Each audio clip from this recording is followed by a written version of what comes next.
శ్రీ లలితా సహస్రనామ స్తోత్రంలోని 593, 594 నామాల గురించి ఇప్పుడు మనం తెలుసుకుందాం. 593వ నామం ఫాలస్థ. మంత్రస్వరూపంలో శ్రీ ఫాలస్థాయై నమః. 594వ నామం ఇంద్రధనుఃప్రభ. మంత్రస్వరూపంలో శ్రీ ఇంద్రధనుఃప్రభాయై నమః.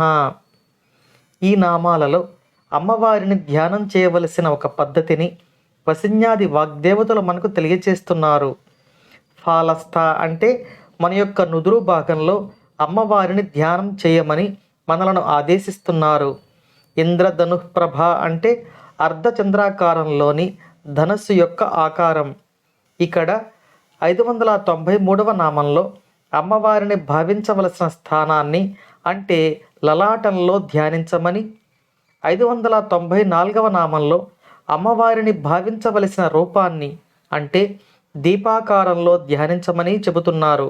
దీపం అనేది అన్ని వర్ణాల అంటే అన్ని రంగుల సమాహారంగా మనకు దర్శనమిస్తుంది.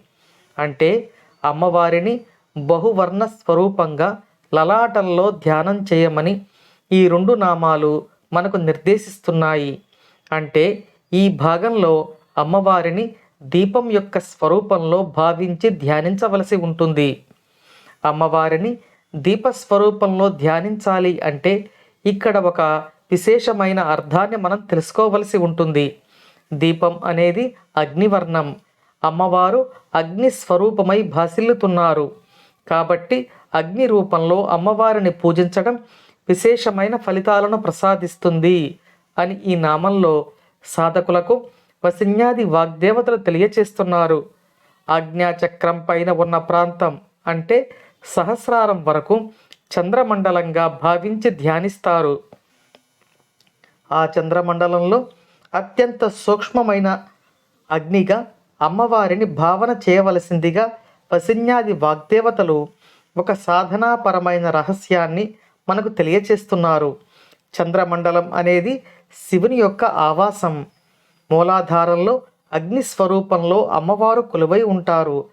అగ్ని స్వరూపంలోని అమ్మవారు అయ్యవారు కొలువై ఉన్న చంద్రమండలానికి సాధకుని యొక్క సాధనా శక్తితో ప్రయాణించి చంద్రమండలంలో ప్రవేశించి సహస్రారంలో తన పతితో కొలువు తీరుతారు.